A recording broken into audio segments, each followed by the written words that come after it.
Hu Faiyang suddenly wakes up in Lai Nunxio's body in a classroom while receiving a lecture. He sees the statue of himself outside, across the window, and begins to wonder if he got reincarnated. It's been 15 years since he died. The professor asks him a question, and he is disappointed that a top-ranked 9 alchemist on the continent is being asked such a basic question. Well, nobody knows he is that since he just woke up in a young boy's body. He gives an answer and the professor gets shocked, but the whole class starts to rain insults on him since an obviously correct answer is written in the textbook. However, the professor confirms that he is correct, and she wonders how he knows the information that was not included in the textbook. She starts to contemplate that his talent could lie in alchemy, as opposed to the incompetence he is known for in martial arts due to his closed chakras. She then asks him some other tougher questions, and he answers them so easily that she even got solutions to some of the difficulties she had been having. She quickly leaves the class and everyone starts to wonder if Lai Yongxiu had suddenly become smarter. He heads to the alchemist tower to see Yang Di, his former disciple, so he can help him fix his weak current body. On entering the tower, he meets the receptionist and asks for Yang Di, but unfortunately, he is told that Yang Di, the former chairman of the association, stopped working there 20 years ago. Lai Nunxio wanted him to make some pills for him so he could use them in opening his chakras, but now he has to find a way to do this by himself. He then tells the receptionist a list of some materials he would need. However, Zhirong, a rank 1 alchemist, interrupts them and tells the receptionist to go and attend to someone. He checks the list and throws it away like trash. He then tells Lai Nunxio to leave as the alchemist tower isn't a place for kids. However, Lai Nunxio detects that Zhirong just recently became an alchemist through some shortcuts he took so he could pass the alchemist exam. Zhirong is shocked but ignores him. However, he gives him attention and starts to beg him when Yunxio tells him the consequence and how he knows the solution to it. Everyone is shocked to see an alchemist bowing to a young boy. Lai Nunxio tells him to find and bring 10 batches of every item on the list to him at the academy. The receptionist reports the event to Lord Lang, a rank 2 alchemist. He asks to check the list of the items the young boy asked for, and he is shocked that he doesn't even know some of the materials listed. He sees it as extremely valuable and tells the receptionist to keep Lai Nunxio around by all means and inform him immediately when next he comes. Lai Nunxio walks along the street and reasons that he has to find other ways since the herbs would be difficult for Zhirong to find. He checks the young boy's storage ring and sees a useful weapon, a sword, he can make use of before he opens his chakras. As he approaches the academy's gate, he is attacked by 2 guys, Du Feng and Lu Ji. Han Bai and Chen Zhen, Lai Yongxiu's best friends, suddenly appear too, to defend him. As they fight, Lu Ji breaks Han Bai's arm. However, Princess Qinruxu appears to defend Lai Yongxiu also, and the 2 guys decide to honor the princess and leave. As they leave, Lai Yongxiu challenges them, and Du Feng dashes at him. He kicks Du Feng on his balls just as he tries to attack him, leaving Du Feng paralyzed. Lu Ji tries to attack him too, and he receives his fair share too. Lai Yongxiu's friends are surprised by this, and they ask him if he has by any chance opened his chakras. His friends and the princess begin to fear that Lan Fi, who has opened 7 chakras and has almost broken through to the realm of a marital warrior, would seek revenge on him since Du Feng and Lu Ji are his lackeys. Lai Yongxiu gets to his room and considers that his body is too weak. He decides to train to strengthen his body to at least make up for his closed chakras. He decides to practice the Tarrant body tempering technique he'd acquired from Ao Chang Kong, the strongest of the 10 martial sovereigns. He gained the cultivation method in his previous life, but died before he could cultivate it. This technique could bring him to the same level as the martial sovereigns once cultivated even if he can't open his chakras. He starts the cultivation process and starts to feel great pain as though his body is about to be ripped apart. He goes to the gravity training hall and enters the basic 10x gravity chamber to build his body so it can endure the pills when he starts taking the medications to open his chakras. Afterward, he goes to the 10-fold gravity training hall. As he enters the 200-chambered hall, he meets some apprentices also waiting to enter the available chambers. He takes a quick scan with his divine sense and discovers a room that is about to be vacant. He goes there, and as soon as he gets there, the apprentice inside finishes his training and comes out. The other apprentices who have been waiting for hours for vacant rooms are surprised and wonder how he could locate a vacant room very quickly. As he tries to enter the chamber, Yu Heshing, a peak-level martial apprentice with 7 open chakras, blocks the way. After a while, Yu Heshing attacks him with the crouching tiger fist technique, but it doesn't cause any damage to him. Lai Yongxiao critiques his usage of the technique and tells him the proper way to use it if he wants to land a fatal blow. Yu Heshing tries to attack him again, but he uses a strange movement and hits him instead. However, he is disappointed that he couldn't knock him out in one hit due to the weakness of his body. They are all surprised that he could do that without showing a hint of the Yuan energy that is released from those with open chakras. They all soon discover that he is Lai Yongxiao, the young master from the Lai family, the guy who cannot cultivate his strength when a lady named Luo Landuo comes in. Lai Yongxiao had tried severally to woo Luo Landuo before Gu Feiyang reincarnated, but got turned down because he is weak. She told him she would only accept him if he could beat her in a fight. Lai Yongxiao leaves them and enters the chamber. He soon begins his training. He continues to train aggressively for 3 days, even though he is feeling much pain, yet he continues. After 3 days, he comes out of the chamber tattered and wounded, and everyone wonders why he is training so hard even with his closed chakras. They soon find out that he has smashed the black iron stone they have been practicing on for years in the chamber to pieces. He goes to his room to clean up, and he uses the Tarrant body tempering technique to completely heal his wounds. Hanbag comes to tell him that the professor has been looking for him, and that Lan Fei has gone into seclusion for some days to break through the ranks of a martial warrior, so he can come and avenge his lackeys. However, Lai Yongxiao is not that worried. He borrows some money from Han Bai to go buy pills. As he leaves, Lan Fei arrives in the glow of Yuanti, the sign of a martial warrior, and injures both Han Bai and Chen Zhen. When he beholds Lai Yongxiao, he starts to feel uneasy and fearful, so he quickly launches an attack with all his strength. However, Lai Yongxiao withstands his attack and this shocks him. Lan Fei launches another attack using the flowing cloud sword technique, but Lai Yongxiao mocks his move and advises him on how to do it properly. He then flings Lan Fei's sword away with his sword, which makes him start to wonder how Lai Yongxiao can do all these even when his chakras have not been open. Lai Yongxiao punches him hard in the face, throwing him off. He moves closer to him and places his sword near his manhood, threatening him. He collects money and other valuable things, including the Lan family protection jade pendant, from him and his other men. He then releases them to go.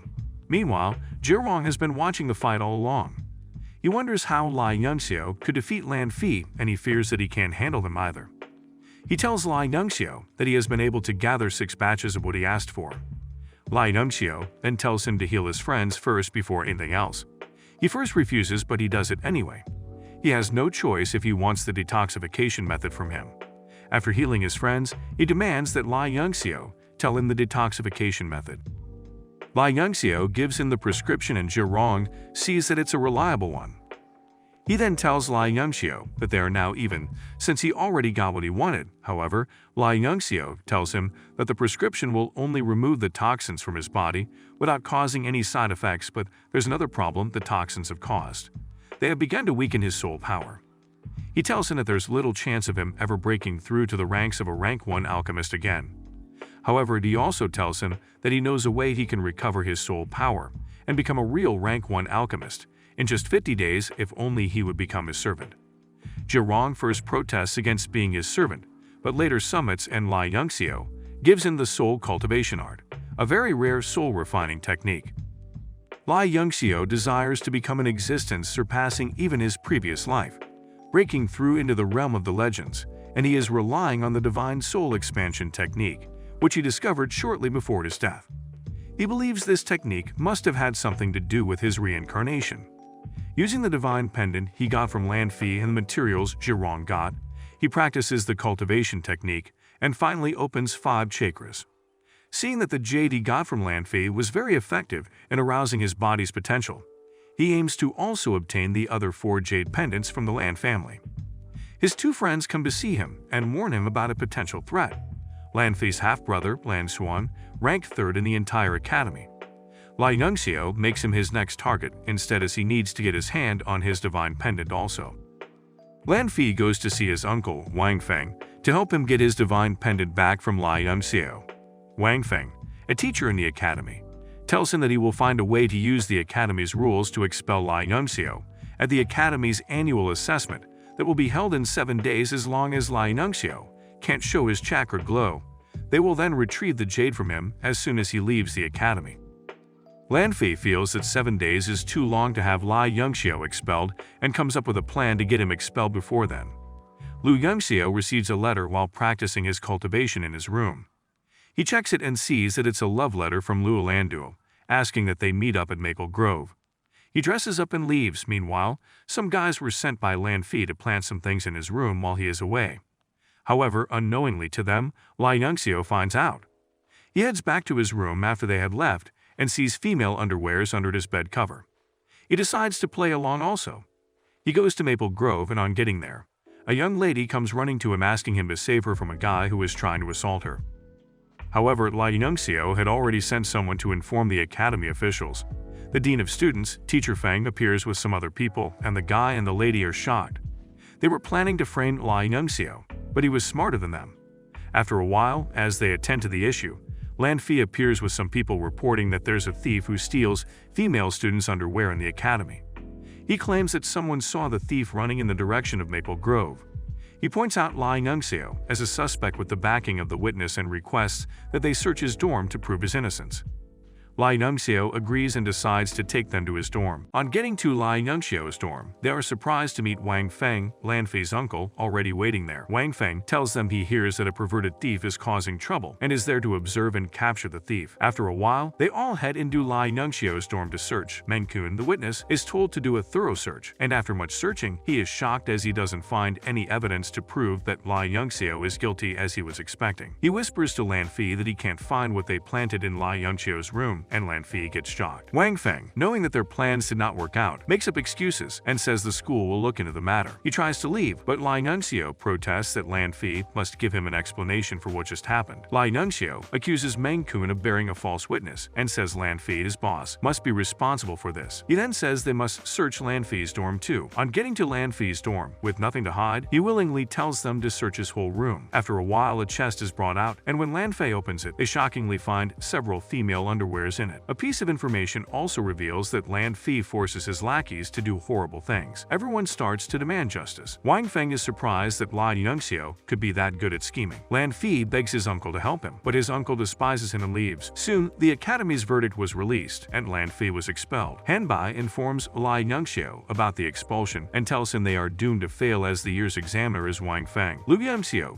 doesn't budge. He says he will also kick Wang Feng out along with Lan Fei if he tries to do anything. He then asks about Lan Xuan, and Hanbai panics as he replies that Lan Xuan has already announced that he will avenge his brother. Instead, Lai Yangxiu sees this as an opportunity to obtain his divine stone. Meanwhile, at the Tower of the Alchemist Guild, Professor Yunsheng makes an upper first-tier quality axe based on the solution Lai Yangxiu gave her in class. She presents it to Shihan, the president of the guild, and he commends her. He then asks her how she could do it, as she had always failed in the past examinations, and she tells them the solution Lai Yangxiu gave her. The masters are all surprised and commend her smartness for discovering a solution, as they celebrate her in Zhirong. As the country's rising star, Su Yuantio, one of the alchemist guilds, spills that Zhirong is severely poisoned from cheating to pass his assessment. However, he gets disappointed when Zhirong shows them he is in good condition. He has been following Lai Yangxiu's prescription. Su Yuantio is shocked and decides to use his divine sense to examine him to expose him still. The force of Zhirong's soul power pushes him away, and he is shocked at how Zhirong's soul power could be this strong. He starts to feel enormous pain and begs that the president allow him to retire and return to his birthplace to spend the rest of his life there. Su Yuanqiu's soul power had reduced, and his body had aged due to Zhirong's strike. Zhirong is surprised at the result he could achieve in just 5 days of practicing Lai Nunxio's soul training technique. The president is amused by his progress. After that, Nunsheng tells Zhirong she wants him to guide one of her students, who has great potential to become an apprentice alchemist. Not knowing it is Lai Nunxio, Zhirong tells her that he will take him in only on the condition that he meets the minimum standards of an apprentice alchemist. 3 days later, there's the annual exam at Jiaolan Academy, and the exam is used to promote the students who pass and eliminate the students who fail. Wang Yang is the examiner in the stead of Professor Yunsheng and seeks to make Lai Yunxio fail, this time to avenge his nephew, Lan Fei. He changes the rule of the exam in this regard, stating that every student must open their chakra and be able to throw a punch with a force of over 1,000 pounds if they want to pass. He asks who would be the first to be assessed, and Lai Yunxio steps out confidently. He opens all 7 chakras, and everyone becomes shocked. He then then leaves a large crack on the rock with a powerful punch that makes everyone compare him to a martial warrior. This leaves Wang Yang dumbfounded, as he never expected him to be that powerful. Lai Yongxiu excuses himself and takes his leave. As he leaves, Lan Xuan arrives and gives him a battle challenge letter to avenge his brother. He tells Lai Yongxiu to either get on his knees and apologize for messing with the Lan family or accept the challenge and get completely destroyed. Lai Yongxiu's friends get scared for him and try to talk Lan Xuan out of the fight, but Lai Yongxiu accepts the challenge. He then promises to beat Lan Xuan to his knees and make him lick his shoes in 3 days. Lai Yongxiu visits the alchemist tower, where he sees a martial apprentice, Lu Yu, finding it difficult to carry out a pill refining process. Miss Lu Yao, the alchemist guild receptionist, arrives and recognizes him. She tells him that Master Liang praised him after he read his prescription that day. He then tells her that he has come to see Zhirong, and she decides to take him to meet him. Lu Yu is disappointed that he failed again and tells Lu Yao that maybe he doesn't have the talent to become an alchemist. Lai Yongxiu instructs him on refining the medicine successfully, and Lu Yao encourages him to try it out. Lu Yao takes Lai Yongxiu to Zhirong's room, and she is surprised at how prideful Zhirong is acting around Lai Yongxiu like a servant. After she leaves, Lai Yongxiu tells Zhirong that he wants him to refine some pills. Zhirong is shocked and tells him he can't refine them, but Li Yongxiu tells him he will guide him through the process. Zhirong gathers the ingredients, and they begin to refine the pills. After a while, Zhirong successfully refines the pills, and he is filled with awe. However, Lai Yongxiu complains that the purity of the pills is so low. He then takes the pills and further purifies them. Zhirong finds this unbelievable. He has always known about the purification of ingredients and not objects. Lai Yongxiu plans to use the pills to break through the origin realm in 3 days. Zhirong is shocked by Lai Yongxiu's mastery and desires to follow him forever. As Lai Yongxiu heads back, he sees Lu Yu rejoicing that he has finally refined the medicine. Lai Yongxiu leaves immediately to go and cultivate in seclusion, as he must condense yuan energy and break through the origin realm if he wants to defeat Lan Xuan. Nunxing meets with Zhang Lishan, the academy dean, who tells her about the events that happened while she was in seclusion. Nunxing is shocked to hear that Lai Yongxiu accepted Lan Xuan's battle challenge. She worries about Lai Yongxiu and tells the dean that the fight must be stopped as Lan Xuan is more powerful than he is. At the martial arts arena, Lan Xuan sits down, waiting for Lai Yongxiu to come. As Lai Yongxiu is delayed, everyone thinks he has run away for his life as they haven't seen him for some days. However, to their shock, Lai Yongxiu suddenly arrives. As he walks closer to Lan Xuan, teacher Yunsheng interrupts and says the match is cancelled. Others begin to say he was fearless because he had planned with teacher Luo beforehand. However, Lai Yongxiu still proceeds to fight Lan Xuan, saying he will destroy him in no time. Yunsheng is surprised at Lai Yongxiu's strong will and concludes that the only thing she can do is to prepare to save Lai Yongxiu when it's time. Suddenly, Lai Yongxiu unleashes the aura of a martial warrior around him, and everyone becomes shocked, wondering how he could be a warrior of the origin realm. Lan Xuan also unleashes a stronger aura, and everyone comments that Lai Yongxiu won't last one move. The dean also arrives to watch the match. He notices something strange about Lai Yongxiu's movement and is startled by his advanced martial technique. Lan Xuan makes the first attack, but Lai Yongxiu dodges it while still maintaining his pace and movement, which the dean believes he is trying to complete a strange set of steps. Suddenly, Lai Yongxiu starts to bar the force of heaven and earth, which drops the jaw of everyone. Soon he is seen using the floating life seal technique, and even the dean is shocked as he couldn't find a way to do it. He wonders if Lai Yongxiu is Yang Di's disciple. The force of the backslash technique becomes so overwhelming on Lan Xuan that it knocks him to his knees and rips all his clothes. Suddenly, the floating life seal smacks into the ground, completely paralyzing him. Everyone is surprised as they never expected Lan Xuan, a 9-star martial warrior, to be easily defeated by Lai Yongxiu, who is merely a 1-star martial warrior. Lai Yongxiu hits Lan Xuan on his stomach with his foot, breaking his stanchion and crippling him. He then makes him lick his shoe as he promised. The dean quickly runs to stop Lai Yongxiu, but he has already done damage to him. Lai Yongxiu tells him to mind his business, and he becomes angry. Nobody has ever dared to speak to him that way. Lai Yongxiu insults him and gets so angry that he unleashes a terrifying aura. However, Lai Yongxiu doesn't fear and still stands with his head high. The dean is surprised that even with the difference of the 4 major realms between them, Lai Yongxiu can still emanate a powerful fighting will. Nunxing feels that Lai Yongxiu's expression and demeanor are similar to Lord Gufai Nang's. Lai Yongxiu swallows the origin blasting pill, the other pill he refined with Zhirong, and starts to make hand movements that cause the winds and clouds to rise. The dean becomes terrified and wonders who Lai Yongxiu really is. He reasons that this is Lord Gufai Yang's great wind and cloud palm. He stops him and tells him not to be so ruthless. He tells him he will let his offense slide, but there won't be a next time. Yunxing goes to tell him to disperse the power, but Lai Yongxiu sits down in a particular pose and starts to absorb the energy from the origin blasting pill. On seeing this unique pose, she observes it and reasons it contains some rules. She then decides to use the pose also to meditate. After a while of meditating using the pose, she discovers discovers that the bottleneck in her cultivation has completely opened, and she has ascended. She later opens her eyes and sees Lai Yongxiao watching her. He congratulates her on her advancement, and she realizes that Lai Yongxiao has also advanced to the level of a 2-star warrior. She demands an explanation from him, but he tells her that he needs to rest for his body to heal from its injuries completely. She then tells him to come and meet her in her office in 3 days. The news soon spreads that Lai Yongxiao defeated Lan Xuan in just one move, and everyone starts to dread him. Even Lan Du is surprised. After 5 days of seclusion, Lai Yongxiao attains the peak 2 stars warrior level with the first tier's soul power restored. He heads home and meets Nunsheng waiting for him there. He tries to avoid her, but she catches him and realizes he has quickly attained a new level. She asks him several questions, demanding explanations for how he has quickly changed when she was away in seclusion. Lai Yongxiao says Yang Di taught him everything, but she doesn't believe him as Yang Di never knew how to use the Great Wind and Cloud Palm. However, since Lai Yongxiao doesn't want to tell her the truth, she tells him he should follow her as she has found a master for him. She takes him to the Alchemist Association to meet Zhirong. Zhirong, not paying attention, tells Nunsheng to take him to the lobby for an apprentice to test his soul power first. Miss Lu Yao sees him and begins to appreciate him for helping her brother succeed in refining. Lai Yongxiao gets flirty, and a commotion soon starts in the hall. This attracts Zhirong's attention, and he discovers that it's Lai Yongxiao. He is shocked and starts to commend him for his diligence before everyone for coming from a far place to learn. Nunsheng tells him she is about to take Lai Yongxiao for the test, and he tells her she doesn't need to. Thinking that Zhirong doesn't want to accept him as his student, she smacks Lai Yongxiao on the head and apologizes. This makes Zhirong uncomfortable. She is hitting his master. Nunsheng continues to smack Lai Yongxiao, and Zhirong gets totally uncomfortable. He begs her not to hit him again. Suddenly, Zhang Qingfen, Tianshui head Imperial Alchemist, arrives and everyone makes way for him. Nunsheng wonders why Master Zhang came to the guild and reasons that it could be because of his daughter's rare and incurable illness. Lai Yongxiao and Zhirong excuse Nunsheng and leave for a secluded place to discuss the sickness. He tells Zhirong to inform Master Zhang that he will treat his daughter with the golden needle acupuncture technique. He gives Zhirong a list of some of the materials he would need and heads to the marketplace to get the other materials himself. He sees Zheng Liang, an apprentice, trying to assault Meng Wu and goes to rescue her. Meng Wu remembers it's the guy he and Lan Fei conspired against. Zheng Liang brags that he is Zhirong's disciple and Long Ho's sworn brother and tells Lai Yongxiao to apologize and give him a few hundred golds as medical fees if he wants him to overlook this. Lai Yongxiao brings out a pouch containing gold and drops it on the ground for him to pick. As he tries to pick the pouch, he sees a terrifying gaze from Lai Yongxiao and gets scared that he might be killed if he picks it. Suddenly, he sees Long Hao passing by and calls for his help. Long Hao intervenes and tells Lai Yongxiao to apologize to him and leave the bag of money. Zheng Liang then tries to pick up the money bag, but as he bends to pick it up, Lai Yongxiao kicks him on his stomach, sending him flying. Zheng Liang becomes crippled and realizes that his Diantian has been broken. Long Hao becomes angry and attacks Lai Yongxiao with his sword. However, Lai Yongxiao catches his sword with 2 fingers, and Long Hao is shocked. Long Hao unseals his jade moonsword and attacks Lai Yongxiao with it, thinking he would deal damages to him with it. However, Lai Yongxiao seals the sword so Long Hao cannot unseal it again. He becomes sad that his treasured sword has been broken, and he orders his men to kill Lai Yongxiao. Lai Yongxiao trounces all of them and takes Long Hao's sword from him. Then the state guardians arrive, wondering why there is a commotion. Long Hao quickly identifies as an Imperial City guard and tells them to save him. One of the state guardians, Wiming, tells Lai Yongxiao to surrender, but he refuses, asking how he knows he is at fault. Wiming says the Imperial guards cannot be wrong and launches an attack at him when he isn't yielding. Lai Yongxiao unseals the sword he got from Long Hao and resists the attack. Wiming sees that he is holding a mystic weapon and desires to take it from him. Lai Yongxiao, knowing that the 2 state guardians are warriors of a realm above his, decides to take the initiative and attack first so they won't crush him. They begin to combat. Wiming unseals his longsword and blocks Lai Yongxiao's sword with it. He then discovers that his longsword has become ineffective. Wu Guang, the other state guardian, realizes that Wiming is already in danger, so he jumps in and attempts to stab Lai Yongxiao from the back. However, he discovers that it's his shadow residual. Wu Guang then realizes that Lai Yongxiao lured him in so he could kill them together. Both of them use a combined technique to make the state guardian Great Bow and attack him with it, causing Lai Yongxiao to be defeated. Meng Wu quickly runs away as instructed by Lai Yongxiao and heads to the Li family mansion to ask for help for Lai Yongxiao. Meanwhile, Wiming takes the moonsword from Lai Yongxiao and leads with it. Long Hao gets angry that Lai Yongxiao made him lose his sword, so he arrests and locks him in prison. Meanwhile, while one of the guards takes Meng Wu's message to Master Lai, Yi, the Lai mansion butler, stops him and tells him to inform her that the master has already been informed and she shouldn't worry. Lai Yongxiao wakes up in prison and cannot move as the meridians of his limbs have all been severed. He sees an old man who tells him they are in the Long family's private prison. The old man tells him about how he was unjustly locked in the prison since he was young and also showed him the other prisoners that have been locked in the prison for a long time. Li Yangxiao is surprised and tells them he will help everyone escape prison. The old man tells him to accept his fate as there is no escaping. Li Yangxiao starts practicing the heavenly tyrant body training technique to repair his broken meridians. Meanwhile, at the Alchemist Association, Yunsheng tells Zhirong that Li Yangxiao has been missing for some days. Master Zhang tells them to continue with the golden acupuncture technique as they can't wait for Li Yangxiao any longer. He thinks Li Yangxiao is an apprentice trying to learn the technique. Zhirong now has no choice but to reveal that Li Yangxiao wants to perform the technique, and Master Zhang gets very angry. He tells them to lock him up and be executed after this ends. Yunsheng intervenes and tries to persuade Master Zhang, telling him that Li Yangxiao's advice helped her become an alchemist, and that Li Yangxiao defeated Lang Stuan using the floating life seal. Master Zhang is shocked and wonders if he is Yang Di's disciple. He then orders that they find Li Yangxiao at all costs. Yu Hejing and Lu Landuo are at a bar close to the academy. Yu Hejing tells Lu Landuo about Li Yangxiao's recent feats, but she tells him she doesn't want to hear them. She tells him also never to bother her again and leaves. Yu Hejing is vexed that she rejected him after chasing her for so long. Manhwa, a part-time saleswoman at the bar, brings some drinks to him so he can buy them. He recognizes her as an academy student and advances toward her, asking her to be his girlfriend. She rejects him, and he tries to force her, but Li Yangxiao's friends see them and decide to intervene. Yu Hejing gets scared when he discovers they are Li Yangxiao's friends, and he immediately leaves. After he leaves, they both talk about how they have been unable to find Li Yangxiao for some days. Meng Wu overhears them and reveals what happened to them. At the Long family courtyard, while Long Ran, the second young master of the Long family, practices martial arts, he discovers that his father is unhappy and decides to ask what is wrong. His father, the leader of the city guards, tells him that the whole country has been searching for a young man but hasn't found him. He asks Long Ran about his brother, and he tells him that he went to the prison to find some guy that injured his arm some days back. The father soon gets frightened when he discovers that it is Li Yangxiao. Soon Master Zhang and Professor Yunsheng arrive, and Lord Long becomes really terrified. They tell him they discovered that Li Yangxiao had been locked in his mansion for days, so finding him has been difficult. Lord Long apologizes, saying it was his son's doing, and decides to take them to Li Yangxiao's prison. He just fears that Long Hao has not yet killed him. Meanwhile, in prison, Li Yangxiao discovers that his broken meridians have been fully repaired, but the Yuan Qi flowing through his body needs time to recover fully. Long Hao arrives with his men, and they soon torture him. Li Yangxiao sees that 35 people have come to torture him, of which 12 are warriors, and 1 is a martial master. Long Hao punches him in anger, and he realizes that his body is absorbing the impact and converting them into Yuan Qi due to using the heavenly tyrant body training technique. Li Yangxiao is astonished by this, and realizes that this is why he was defeated while fighting the Terran Martial Emperor in his past life. Long Hao's men start to whip him to torture him, not knowing it makes him stronger. After some whippings, he just needs 10 more whips to break through to the 3-star martial warrior, but they stop beating him since they realize that he is stubborn, and they decide to use the powder called Insanity to clear the mind to torture him instead. The powder causes the subject to become crazy for some period of time. As they attempt to use the powder on him, Li Yangxiao suddenly breaks through to the 3-star martial warrior level, and the chains holding his hands get broken. He pushes the powder away, throwing it at them and causing them to start reacting to it immediately. Long Hao orders Uncle Ma, the martial master among them, to kill Li Yangxiao. Li Yangxiao attacks him using the Universal Soul Suppressor Demon Moon technique and defeats him quickly. Soon, everyone gets affected by the powder and starts to do horrible things, and Li Yangxiao takes his leave. As he opens the door leading out of the dungeon, he sees his friends and the others who have been looking for him. They are surprised he is not injured and wonder what happened in the dungeon. They all get irritated and throw up after seeing what is happening in the prison. Master Zhang introduces himself and asks if he can perform the golden needle acupuncture, and he replies that he can try. This puts Master Zhang off, but since no other person can save his daughter, he gives him a chance anyway. However, he threatens to deal with him if he fails and to reward him if he succeeds. Li Yangxiao then requests that Meng Wu and Yunsheng be his assistants while performing the procedure. At the cryo chamber where the princess is laid, Master Zhang asks Li Yangxiao about his success rate. He replies that it would have been 100% if the subject was a man, but because it's a lady, it is 90% since he would have to throw the needles from 15 meters away through curtains as he doesn't want to see the princess nakedness. Master Zhang is shocked and thinks he is unserious. Others rebuke him for playing around, as throwing the needles from afar is dangerous. However, he tells everyone to go out, leaving Yunsheng and Meng Wu with him. Yunsheng still doubts that he can pull this off, so he convinces her by telling her he will insert the needles 7 millimeters deep into her body using the same method. He does this flawlessly, and Yunsheng becomes shocked at how he could do it. Soon, he starts the procedure, and before they know it, he is done. He steps out of the cryo chamber. Master Zhang sees him and thinks he hasn't started the procedure yet. He is shocked when Li Yangxiao tells him that he is finished. He gets angry, thinking Li Yangxiao is still joking around and playing with the princess' life. However, Yunsheng affirms that he is done with performing the procedure and that the princess is fully healed. Master Zhang can't believe this, as Lai Yongxiao started the procedure a few minutes ago. He soon discovers that Lai Yongxiao is telling the truth and wonders how he could solve a decade-long problem in just a few minutes. Lai Yongxiao gets pissed and begins to rebuke Master Zhang, and everyone gets shocked. Yunsheng tells him to apologize, but he says he will only apologize when Master Zhang has mastered the flying acupuncture needles. Master Zhang can't do anything as he knows Lai Yongxiao is more informed than he is. Yunsheng calls Lai Yongxiao's friends aside and asks them how Lai Yongxiao has transformed in just a short time. They tell him they don't know either, and they all speculate that he has been hiding for a long time and had to reveal himself now because of the current situation in the Lai family. Meanwhile, Manhwa beats Lai Yongxiao and asks if he can look at her brother. He follows her to her house to check the condition of her brother, Menbai. Seeing him, he discovers that it isn't an illness, but that her brother has a special body called the Heaven and Earth Poison Body. Manhwa asks him if it can be cured, but he says it can't. She begs him to find a way to cure her brother, but he explains that it isn't an illness, but a special body type that he was born with, different from normal people. The poison overwhelmed his weak body, which is why he is like that. He tells her that if they can work on building his strength, there will be no problem in the future. He tries using the golden acupuncture needles, but they don't work as the poison is stronger than he expected. He then decides to absorb the poison into his body. Menbai gets completely healed, and Manhwa is so delighted to see his brother alive again. She introduces him to Lai Yongxiao, saying he saved his life. Lai Yongxiao tells him to kneel and bow his forehead to the ground 3 times, and he will take him as a disciple, but he refuses, saying Lai Yongxiao is too young to be his master. Manhwa forces him to kneel and tells him that it is a rare privilege for him to be under Lai Yongxiao. Lai Yongxiao tells him that he will teach him the heavenly tyrant body training technique so he can build his strength with it, but Menbai asks that he teaches him stronger martial techniques instead. He doesn't know how powerful the tyrant technique is. However, Lai Yongxiao teaches some of the styles of the body training technique for a start. After a while, he sees some raw ores of primordial stones lying around. He sees a particular one and senses it is not just a piece of raw ore. He breaks it and sees it is the precious 5th-grade purple sunstone used for constructing gravity arrays. He takes it for himself and takes his leave. On his way back, he is glad that he found a new disciple with an amazing body constitution who could be the best among his disciples in the future. He concludes that it's time to make a Xuan weapon for himself since he accidentally got a purple sunstone, so he decides to go to the Alchemist Association. On getting to the Alchemist Association, Miss Lu Yao welcomes him and tells him that Master Zhang and President Xi are looking for him. He wonders why and goes to meet them anyway. On getting to their office, he goes to sit down like their boss and asks them why they have called him. He is given an invite to a banquet the king is hosting to celebrate Yunsheng and the princess's recovery. He is surprised that this is the reason they summoned him for. They then ask him if he is Yang Di's disciple, but he says no, and they wonder how he then knows the floating life seal and the golden needle acupuncture. Lai Yongxiao, quite impatient, decides to leave, but they beg him to wait a little and present some gifts to him as a small token of appreciation: the badge of a second-tier alchemist and a Xuan weapon. President Xi apologizes as he only has the authority to issue second-tier badges, even though the technique he displayed is more advanced than the second tier. Master Zhang presents his precious Xuan weapon to him, but Lai Yongxiao comments that it has many flaws. He goes on to list out the flaws that Master Zhang begins to see the weapon as scrap metal. He asks Lai Yongxiao on how he can refine Xuan weapons of higher quality. Lai Yongxiao tells him that he plans to refine a Xuan weapon for himself, and they can watch and learn while he does it. Yongxiao is taken to the refinement chamber, where he sees the auxiliary refinement array. He is surprised to see such a high-caliber array, and remarks that the refinement process should be much easier than he had thought. President Xi informs Yongxiao that the array was constructed by Yang Di. Yongxiao then asks Jiran for the raw materials he requested, but Jiran tells him that the materials were meant for pills. Yongxiao knows this and shares that he plans to refine detoxification and origin-impacting pills for a disciple he has just taken in, alongside refining a Xuan weapon. The others in the room are shocked at his plan. President Xi informs Yongxiao that he has never heard of anyone using the same array simultaneously for 2 different kinds of refinement. However, Yongxiao is undeterred and approaches the array to begin the refinement process. Master Zhang, however, doubts Yongxiao's abilities and calls him arrogant. He believes that Yongxiao will soon realize his mistake when he fails. Despite the doubts of those around him, Yongxiao puts all the materials into the cauldron together, shocking the others. They wonder if he is breaking all the principles they have always known. As Yongxiao continues the refinement process, he explains each step to them. Soon, the others realize they have been foolish for doubting Yongxiao's abilities. As he continues the process, they all wonder at his precise control of the rhythm and movements. Eventually, he completes the process, but he feels drained of energy. Zhirong offers him some calming spirit-nourishing pills, but he throws them away, deeming them to be of low purity and only suitable for pets. President Xi then approaches him with various pills, but Yongxiao dismisses them all as trash, except for the fantastical white crane pill, an aphrodisiac. After meditating for a few minutes, minutes. He informs them that his spirit power has recovered by a third. Zhirong is shocked to hear this, as it typically takes him at least 7 days to recover fully after refining. Yangxiu hands over the sword he has just refined to President Xi and Master Zhang for review. They inspect the weapon with their soul powers and find that it is of first-grade rank, with perfect construction as if created by the heavens and earth, and the energy flowing through it. Master Zhang asks how to unseal the sword and what form it will take once unsealed. Yangxiu reveals that he has incorporated 2 gravity arrays into the mystic weapon, which, when activated, can generate a 100-fold gravitational force. He could have added another array to generate 1,000-fold gravitational force, but this would cause the sword to self-destruct due to the strong pulling force, rendering it useless. Zhang and Xi are amazed by Yangxiu's words. They ask to study the sword for a few days, but Yangxiu rebuffs them, saying he cannot afford to part with his only weapon, especially not for the scrap metal Zhang gave him earlier. Yangxiu then opens the array chamber and presents the pills he had refined. Zhang and Xi are awed by the flawlessness of the pills, while Zhirong, who has witnessed Yangxiu's mastery before, is not surprised. Zhang and Xi are famous, but only within Chanshui. In contrast, Yangxiu was a world-renowned 9th-tier sovereign alchemist in his previous life, with alchemists from all over the continent seeking his advice. Yangxiu leaves the duo in awe of his expertise, surpassing even their admiration for Yang Di. Later, Yangxiu visits Meng Wu's house, where he meets her brother, Meng Bai, who has just returned from mining activity. In a rage, Yangxiu slaps him so hard that he starts coughing up blood. Meng Bai is angry and refuses to acknowledge Yangxiu as his master. Yangxiu responds by inflicting more pain on Meng Bai, who remains stubborn and insists that Yangxiu kill him instead. Yangxiu becomes even more enraged and attacks Meng Bai, but Meng Wu intervenes and begs him to stop. Suddenly, Li Daiyuan, a 5-star warrior, overhears the commotion and steps in. Meng Bai reports Yangxiu to him and asks him to save him. Li Daiyuan agrees to teach Yangxiu a lesson and offers to take Meng Bai as his disciple. Meng Bai tries to stop the fight, but Yangxiu challenges Li Daiyuan, claiming that he will not fight back and will not use his primordial tie. Yangxiu even offers to kneel and lick Li Daiyuan's shoes if he can just hurt a single strand of his hair. Li Daiyuan laughs and launches an attack. Just as Li Daiyuan is about to strike, Yangxiu uses the universal soul suppressor technique and commands Li Daiyuan to kneel and lick his shoe. To everyone's shock, Li Daiyuan obeys. As Li Daiyuan attempts to lick his shoe, Yangxiu kicks him away. Yangxiu declares he no longer wants Meng Bai as his disciple and prepares to leave. However, Meng Bai pleads with him, expressing his willingness to become his disciple again. Yangxiu presents Meng Bai with a seemingly impossible challenge to open all 7 chakras and break through to the first origin realm in just 5 days. Meng Wu protests, pointing out that Meng Bai has only recently opened 5 chakras, but Meng Bai accepts the challenge nonetheless. Yangxiu departs to cultivate with his sword's assistance, enduring 10 times the normal gravity. After 5 days, Yangxiu achieves a breakthrough, reaching the 4-star warrior level. Curious about Meng Bai's progress, he approaches Meng Wu's residence and overhears her warning Meng Bai to stop training due to the re-emergence of poison in his body. However, Meng Bai refuses to give up, stating that he would rather die than abandon his training. Eventually, he opens all 7 chakras and becomes a 1-star warrior. Overjoyed, Meng Bai informs Yangxiu of his accomplishment, and Yangxiu absorbs the poison from his body. Meng Bai then asks Yangxiu about the strange sensation he felt as the poison was being absorbed, prompting Yangxiu to explain the unique properties of Meng Bai's body type. Meng Bai realizes that the poison Yangxiu has been absorbing has been benefiting him. Yangxiu gives him some pills to suppress the poison whenever he is not around. As they converse, Li Daiyuan enters. Li Daiyuan gives Yangxiu information about the purple sunstones. He tells him that the Duke and his family had sealed off the ore veins containing the stones. Yangxiu tells him to infiltrate his family's mining team and find the purple stones for him. He offers to pay him 500 gold coins a month. After Li Daiyuan leaves, Yangxiu invites Meng Bai and Meng Wu to the king's banquet at the imperial palace and tells them to change into new clothes. As they dress, Li Yangxiu enters the street to get some snacks. While he walks across the street, eating the snack he got, a stranger wearing a hat runs past him and calls his name. Yangxiu skillfully throws the stick of his snack at him as he runs off. The stick maneuvers itself to the stranger's front and pierces his palm, making him powerless and unable to mobilize his Yuan Kai. He is shocked and wonders how Yangxiu did that. Yangxiu grabs him and flies off to another place to question him. He discovers that it is Lai Xian, a Duke family staff member working with his 4th uncle. Lai Xian tells him that rumors about him have reached Fly Yi, the Lai family's butler, and he plans to make things difficult for him if he attends the banquet. Yangxiu tells Lai Xian that Lai Yi is not a big problem to him, and that if he tries to get in his way, he will destroy him. Lai Xian tries to talk him out of going to the banquet, saying Lai Yi has strong forces backing him, the king. Lai Yangxiu doesn't listen and tells Lai Xian to tell his 4th uncle to relax and do what he has to do, but that he won't back down, and he doesn't mind putting the king in a different position if he is tired of being the king. Yangxiu then takes his leave. At the palace entrance, Yangxiu's friends see him, and one playfully punches him while greeting him. He is shocked to see his his hand swollen and wonders what Youngsio's body is made up of. Youngsio gives them the origin-impacting pills to break through to the martial warrior level, and they are surprised at how that will be possible since they have only opened 4 chakras. After a while, Manhwa arrives at the banquet with her brother in a gorgeous dress, and Youngsio's friends are amazed, thinking she is Youngsio's girlfriend. They all head into the main banquet hall, where only those with some of the most significant presences in the country are allowed to enter. Youngsio and his guests tend to sit at another family's spot, not the one designated for the Lai family. Lai Yi interferes and Youngsio makes fun of him, causing everyone to laugh. Lai Yi gets angry, and one of his men launches an attack against Youngsio, demanding that he kneels and apologizes to Lai Yi. Just as he is about to hit him, Youngsio dodges it, throws his banquet cup up, slaps, hits, sends him to his knees, and grabs the cup back in a well-controlled fashion. Everyone becomes shocked. Youngsio kicks the guy away and begins to talk about how Lai Yi was an enslaved person who was granted the Lai surname. He calls Lai Yi by his slave number. Lai Yi gets very angry and attempts to attack Youngsio with his sword. As he tries to stab Youngsio vanishes, shocking Lai Yi. Xiao Qingwang, the commander of the city guards, makes a movement with his fingers from afar, which throws Lai Yi back to his position. Xiao Qingwang is surprised by the martial techniques that Youngsio demonstrated. Even he cannot boast of understanding them. The king, Qin Zheng, arrives with Princess Ruxu and Professor Yunsheng, and everyone bows to him. Everyone soon starts presenting their gifts one after the other to Yunsheng and Ruxu, since the banquet is in their honor. When it is Lai Yi's turn, he gives an egg of a demon beast which amazes everyone. Demon beasts are known to be very powerful existences in the Tianwu continent. Many people have tried to tame demon beasts in the past to make them strong and reliable companions. While some have succeeded, most have failed since demon beasts are short-tempered, violent, and cruel, making it difficult for humans to tame them. However, someone came up with a method to get it when they are still an egg and become familiar with it from when it hatches so it will be loyal when it grows up. Ruxu thanks Lai Yi for the gift, but Youngsio does something contradictory. He tells everyone that the egg is already dead and rotten. However, Lai Yi denies it, asking him for evidence. Youngsio stands on his claim and says that they should cut the egg to find out, but the king tells him to be careful in his speech. King Yang presents expensive and valuable gifts to get Yunsheng's attention and seek her hand in marriage. However, Yunsheng turns him down, and he asks her if she has anyone she loves in mind. The tale goes back to 15 years ago, when she was just 5. Her master returned after a trip, and it seemed she had become another person. She became short-tempered and increasingly dissatisfied with her disciple's cultivation progress. From then, she always heard her master crying, gnashing her teeth, and muttering the name of Gu Fainyang. The martial sovereigns of the Nine Heavens realm gathered together to fight Gu Fainyang, and as they planned on how to defeat him, he arrived. The fight ended just before it started because Gu Fainyang was way more powerful than all the 10 martial sovereigns combined. However, only Ku Hanyin, Yunsheng's master, was left. She loved him but wanted to defeat him because he never considered her, no matter how she tried. She summoned the Purple Stars formation and used the Purple Cloud sword. She was so determined to kill him. However, Gu Fainyang was powerful and resisted her, using the Star Strike sword, Omniscient View. Meanwhile, little Yunsheng was watching as they fought. She fell in love with this man's demeanor, but she couldn't watch the fight to the end before she lost consciousness. When she woke up, her master had gone into seclusion, and she and other disciples were left to look for other masters. Yunsheng started to travel the continent to see this man's face again. She learned that Gu Fainyang defeated the 10 martial sovereigns with just a single move. His fame spread throughout the entire continent, and after a while, she heard that Gu Fainyang had died. She got sad and eventually decided to stay in the country of Tianshui at Jalen Academy, where Gu Fainyang's statue resides. Back to the present, she looks at Youngsio and remembers that his fighting demeanor when he fought Lan Xuan was similar to Gu Fainyang, but it's a shame that he is not him. King Yang questions her further, but she only tells him he has passed away. He asks her what he did that made her heart so loyal to him, and she tells him all of Gu Fainyang's achievements. Everyone is shocked, including Youngsio. Yunsheng leaves the banquet hall. If Yunsheng had agreed, King Yang would have gained a faction of the city guards supporting him, and that is why he wanted to marry her, so he could use the force in his plan to ascend the throne. Meng Bai doesn't know who Yunsheng was talking about, and Meng Wu explains it to him. Meng Bai and Youngsio's friends soon start to insult Gu Fainyang for losing the opportunity to marry the most beautiful woman on the planet at the time, Huang Yang, not knowing he is the one standing with them. Princess Ruxu meets Youngsio and demands the gift he prepared for her. Youngsio tells everyone he'd like to play a musical piece for her. Lai Yi mocks him, calling him broke, but he puts him in place, reminding him he is a slave. Princess Ruxu is excited, and others begin to feel jealous as they spend a lot just to bring gifts for her. But she is eager to listen only to Youngsio, who didn't spend a dime. Youngsio starts to play the instrument, and everyone becomes shocked when they hear him playing the Guangling Odyssey. Someone suddenly runs into the banquet hall to report that all the flowers in the garden are in full bloom, and everyone is shocked, wondering why the flowers would bloom at this time. Xiao Qingwang realizes that Youngsio just played the piece Gu Fainyang used to play, the heavenly piece that caused the god of flowers to awaken, compelling the flowers to bloom. The king commends Youngsio, but Lai Yi tries to talk it down. However, Lai Yi soon reveals that he has also prepared a gift for Xiao Qingwang. Qingwang. Despite Xiao Qingwang's protests that he hasn't done anything deserving, Lai Yi tells him about a battle with Martial King Yu Xiaoshan 8 years ago that caused him an internal injury he couldn't cure. Lai Yi claims to have obtained a clear dragon's eye pill to heal his wounds and boost his cultivation. Xiao Qingwang is shocked, as he has been nursing the injury for a long time with no improvement. The king realizes that if Xiao Qingwang were to lose his abilities due to injury, Zhang Lishan would be the only martial king left in Tanshui, which would significantly impact national power. Thus, he commends Lai Yi for his immense contribution and offers him any reward he wants. Lai Yi demands to marry the princess, knowing that his position in the Lai family is shaky and that a higher status would be a significant advantage. Princess Ruxui is shocked and protests, but the king has no choice but to grant Lai Yi's wish. Princess Ruxu becomes angry and smashes the egg of a demon beast on the floor, releasing its rotten contents and filling the hall with a foul smell. Everyone realizes that Yangxiu was right. Princess Ruxui tries to use the situation as an excuse to avoid marrying Lai Yi, but the king still praises him. As the king attempts to make a decree about the marriage, Yangxiu interrupts, revealing that the clear dragon's eye pill is fake. He further explains that it could be deadly if it comes into contact with Xiao Qingwang's blood after ingestion. Yangxiu suggests that they test it by putting blood on it and giving it to a dog. The pill is set before him, and he calls Meng Bai to add a drop of his blood to it, knowing that Meng Bai's blood is poisonous due to his heaven and earth poison body type. The pill is then fed to the dog, and after a while the dog falls and dies. Everyone is shocked. The king gets angry and orders his guards to lock Lai Yi up. He is left with a dilemma of whether to kill Lai Yi. He reasons that if he doesn't kill him, he has to give Xiao Qingwang a proper explanation. If he kills him, there's no way he would keep the Lai family in check. Xiao Qingwang greets the king and decides to leave, but Yangxiu stops him and asks to check the condition of the injuries. The king accepts, since he was the one who cured the princess and could have a solution to this. Yangxiu checks his meridian and accurately detects all the symptoms he has been having. However, he refuses to tell him the answer since Xiao Qingwang addressed him as little guy. He demands that Xiao Qingwang addresses him as young Master Yun. Everyone becomes shocked, and Xiao Qingwang, being a well-respected commander, refuses to call him such. After a while, he reluctantly agrees and pretends to be fine. After the banquet, Ruxu appreciates Yangxiu for helping her. Yangxiu tells Xiao Qingwang that he will be leaving and will inform him when he remembers the solution to his injuries. After that, his friends praise him for all that happened earlier, and they ask him how he knew the pills Lai Yi brought were fake. He tells them they were not fake and explains the truth about the trick he pulled at the banquet hall. They become shocked that he could bravely do that before everyone without the fear of being caught. On their way home, Qin Yu, the second prince of Tanshui, requests to have a chat with him. They soon start to converse. Qin Yu tells Yangxiu the Commander Bai told him he would meet his life's benefactor that night, and he wonders if Yangxiu is that person. Yangxiu has heard a few things about Commander Bai before, but he is shocked when she appears before him. He thought that she was a man. Yangxiu jokes that Qin Yu already has a capable person as his benefactor, and he wouldn't like to take part in any coup, which startles Qin Yu. Commander Bai commends Yangxiu for his bravery and tells him that it would be of great benefit to the Lai family if he could help the prince in the process of becoming the king in the future. Initially, Gu Faiang did not plan to involve himself in the things faced by the Lai family, but since the body he resides in was raised by the Lai family, he has no option but to be involved. He reasons that getting a guarantee and strong backing for the Lai family would be his gratitude for being born into the family. He tells the prince to promise that the Lai family will always enjoy prosperity, prestige, and peace. After that, he asks the prince how he can be of help, and Commander Bai asks him if he can really cure Xiao Qingwang. Everyone had factored Xiao Qingwang's injury being incurable into plans, and Yangxiu curing it would greatly overturn the plans. Yangxiu responds by saying he can perfectly cure him, and they get shocked. Yangxiu tells Prince Qin Yu that he can be assured that the king is supporting him and wants to make him king instead of his brother Qin Yang. Yangxiu further tells him that the king is sick as he observed a silver tint in his eyes at the banquet. He tells Prince Qin Yu that the king dying suddenly will not be a blessing to Tanshui, and he should go and tell the king to announce him as king. Qin Yu tells Yangxiu that the king is just using him as a pawn to fight against Qin Yang. He initially didn't want to fight for the throne, but the king is forcing him in a bid to protect himself. Yangxiu realizes that the king has a very strong desire for the throne and has no intentions of stepping down, so he decided to use Qin Yu as a distraction to prevent Qin Yang from focusing on him. If the king dies, it will be difficult for Qin Yu to stand against Qin Yang without support from the throne, which is why he needs Yangxiu to cure Xiao Qingwang so he can win him to his side. Qin Yu tells Yangxiu that the battle between him and his brother for the throne will be decided by 6 powerful people, and if he can win the votes of the majority of them, he'd have no worries about opposition from the minority. However, Yangxiu tells him that the king has to die for this plan to work, as if everyone knows that Kui Yang poisoned the king, the tides will turn in his favor. Qin Yu then promises to see to it that Yangxiu marries Princess Ruxu if he can help him succeed. Suddenly, the tent they are sitting in is attacked with several arrows, and Commander Bai quickly protects the prince. Qin Yu tells Yangxiu not to worry, as he has experienced many attempted assassinations like this before. However, Yangxiu replies that this one is quite tricky and not like the other ones in the past. Suddenly, fiery arrows are fired at the tent, but Bai blocks them with a barrier formation. The barrier formation gets shattered and the tent gets destroyed, but none of them is hurt. Then, Gao Feng and Jimeng appear. Commander Bai tells the prince that one of them is a martial lord of the Four Quadrants realm, while the other is a great martial master of the Three Powers realm. The odds are against them. The fight soon begins. Jimeng goes to attack Qin Yu, while Gao Feng attacks Commander Bai. Qin Yu blocks Jimeng's attack using the Brahmin embroidered flag of oceans and clouds, and since he can't kill the prince yet, he decides to attack Yang Xiao and the two other maids. Commander Bai tells them to run and call for reinforcements. While they try to run, Jimeng uses a sword technique called Peach Blossom Sword intent to prevent them from escaping. However, Yang Xiao tells him it is not properly done and brings out his own sword to show him how it should be done. On seeing Yang Xiao's demonstration, Jimeng becomes humbled. He has been training to use the Peach Blossom Sword for 30 years, but compared to Yang Xiao, his sword strike feels like dirt. Jimeng asks if Yang Xiao can teach him if he follows him, and he agrees. Gao Feng sees that Jimeng has decided to follow Yang Xiao, so he flies off. Commander Bai is impressed and compliments Yang Xiao's combat abilities. She reasons that Lai Yang Xiao has hidden martial intentions and is more difficult to read than she thought. The next day,